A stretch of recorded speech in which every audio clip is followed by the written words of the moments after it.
Hey guys, మన వైజాగ్ కాన్సంట్రేక్స్ నుంచి ఒక అప్డేట్ అయితే రావడం జరిగింది. గైస్, ఈ వీడియోని అయితే అక్కడ స్కిప్ చేయకుండా ఎండ్ వరకు చూడండి. ఎందుకంటే ఈ వీడియోలో మీకు 2 టైప్స్ ఆఫ్ జాబ్ రోల్స్ గురించి డిస్కస్ చేద్దాం. సో వాళ్ళు హైర్ చేసేది సింగిల్ రోల్కే, బట్ మనం ఎంక్వైరీ చేయొచ్చు. ఎందుకంటే కంటెంట్ మోడరేటర్ జాబ్ రోల్ కూడా వాళ్ళు హైర్ చేస్తున్నారు కాబట్టి. నా రిక్వెస్ట్, వీడియోని ఎక్కడ స్కిప్ చేయకుండా ఎండ్ వరకు చూడండి. గైస్, ఇదైతే కస్టమర్ సర్వీస్ రిప్రజెంటేటివ్ రోల్. మనకి లొకేషన్ వచ్చేసి వైజాగ్లోనే పోస్టింగ్ అయితే ఇవ్వడం జరుగుతుంది. సో మనకి విఐపి రోడ్లో ఉన్న కాన్సంట్రేక్స్ బ్రాంచ్ అవ్వచ్చు, లేదా జైల్ రోడ్, లేదంటే మనకి ఇసుక తోట దగ్గర బ్రాంచ్లో అయినా సరే మనకి ఇవ్వచ్చు అనమాట. సో వాళ్ళ రిక్వైర్మెంట్ని బట్టి మనకి పోస్టింగ్ అయితే ఇవ్వడం జరుగుతుంది. సో జాబ్ టైటిల్ వచ్చేసి కస్టమర్ సర్వీస్ రిప్రజెంటేటివ్. ఇందులో మనకి ఏంటంటే కస్టమర్స్కి వచ్చే రొటీన్ ఇష్యూస్ లేదా ప్రాబ్లమ్స్ని అయితే మనం రిజాల్వ్ చేయాల్సిన అవసరం అయితే ఉంటుంది. అండ్ దీనికి సంబంధించిన ట్రైనింగ్ అయితే మీకు ప్రొవైడ్ చేస్తారు guys. So don't worry. So దీంట్లో మనకి ఎసెన్షియల్ రెస్పాన్సిబిలిటీస్ ఏమేమి ఉంటాయి ఈ జాబ్ రోల్లో అనేది చాలా క్లియర్గా అయితే మెన్షన్ చేశారు.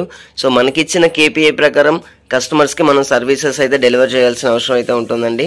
సో కస్టమర్స్ యొక్క కన్సర్న్స్ మనం క్లియర్గా అండర్స్టాండ్ చేసుకుని సో వాళ్ళకి ప్రాపర్ రెజల్యూషన్ అయితే ఇవ్వాలి. అదేవిధంగా మనం ఎవరైతే క్లయింట్ కోసం వర్క్ చేస్తున్నామో వాళ్ళ ప్రొడక్ట్స్ గురించి వీళ్ళు నాలెడ్జ్ బేస్ అనేది షేర్ చేస్తారండి. సో దాని గురించి ప్రాపర్గా తెలుసుకుని కస్టమర్స్కి అయితే ఎక్స్ప్లెయిన్ చేయాలి. అదేవిధంగా మన కస్టమర్స్తో కాల్ మాట్లాడేటప్పుడు ఆ కాల్ డేటాబేస్ అనేది ట్రాక్ అవుతుంది. సో అది మనకి ఫ్యూచర్ పర్పస్ గురించి మనకి ఇందులో ఇంక్రిమెంట్స్, హైక్స్ వీటిలన్నిటి కూడా వీటిని బేస్ చేసుకుని ఉంటుంది. ఇక సెకండ్ రోల్ గురించి మాట్లాడుకుంటే, in case you are selected for a content moderator role, please note that అని చెప్పేసి మనకి చాలా క్లియర్ గా మెన్షన్ చేసిందండి. సో ఎవరికైతే ఇంటర్వ్యూ షెడ్యూల్ కాల్ వస్తుందో సో వాళ్ళు డీటెయిల్ గా అడగండి. So do we have content moderator role hiring అని చెప్పేసి.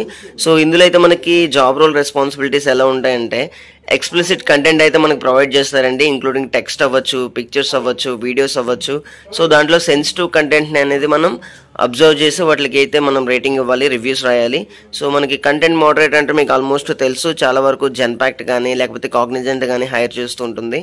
సో ఇందులో అబ్యూసివ్ కంటెంట్ కానీ, చైల్డ్ కంటెంట్ కానీ, లేకపోతే అల్ట్రాగ్రాఫిక్, పోర్నోగ్రఫీ ఇటువంటి కంటెంట్ని అయితే మనం రికగ్నైజ్ చేసి రివ్యూ ఇవ్వాలి దానికి. సో మీరు రాసే రివ్యూస్ని బట్టే మన ఇంటర్నెట్ అయితే దాన్ని బ్లాక్ చేయడం జరుగుతుంది. సో అటువంటి కంటెంట్కి మీరు రివ్యూస్ అయితే ఇవ్వబోతున్నారు. సో అదేవిధంగా వాళ్ళ క్లయింట్స్కి సంబంధించి ఏవైతే టర్మ్స్ ఆఫ్ సర్వీస్ ఉన్నాయో వాటిని వైలేట్ చేసే విధంగా ఉన్న కంటెంట్ కూడా మీరు రివ్యూస్ అయితే రాయాలి. దాన్ని బట్టి వాటిని బ్లాక్ చేయడం జరుగుతుంది. ఇక ఎవరు దీనికి ఎలిజిబుల్ అంటే, గ్రాడ్యుయేట్స్, ఈవెన్ అండర్ గ్రాడ్యుయేట్స్ కూడా ఎలిజిబుల్ అండి. Even any discipline. సో మీరు ఇంటర్మీడియట్ అయినా డిప్లొమా క్యాండిడేట్స్ కూడా అప్లై చేసుకోవచ్చు.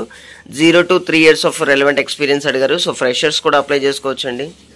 సో ఎవరైతే కస్టమర్ సర్వీస్ సైడ్ ఇంట్రెస్ట్ ఉన్న క్యాండిడేట్స్ ఉన్నారో, అదేవిధంగా computer and PC basic knowledge so ఉన్న క్యాండిడేట్స్ ప్రతి ఒక్కరు కూడా అప్లై చేసుకోవచ్చు అండి. కమ్యూనికేషన్ మాత్రం ఎక్సలెంట్గా ఉండాలి, ఎందుకంటే కస్టమర్స్తో కాల్ మాట్లాడాలి. మీరు కంటెంట్ మోడరేటర్ జాబ్ రోల్కి సెలెక్ట్ అయితే పర్వాలేదండి, బట్ కస్టమర్ రిప్రజెంటేటివ్గా సెలెక్ట్ అయితే మాత్రం డెఫినెట్లీ కమ్యూనికేషన్ అయితే బాగుండాలి. గైస్, ఈ జాబ్ రోల్లో మనకి 24/7 రొటేషనల్ షిఫ్ట్ టైమింగ్స్ ఉంటాయి. సో ఎవరైతే ఇంట్రెస్టెడ్ క్యాండిడేట్స్ ఉన్నారో డిస్క్రిప్షన్లో ఇచ్చిన లింక్ ద్వారా అయితే అప్లై చేయండి. అండ్ మరిన్ని లేటెస్ట్ అప్డేట్స్ కోసం please subscribe. And thank you guys. Thanks for watching this video. Have a great day.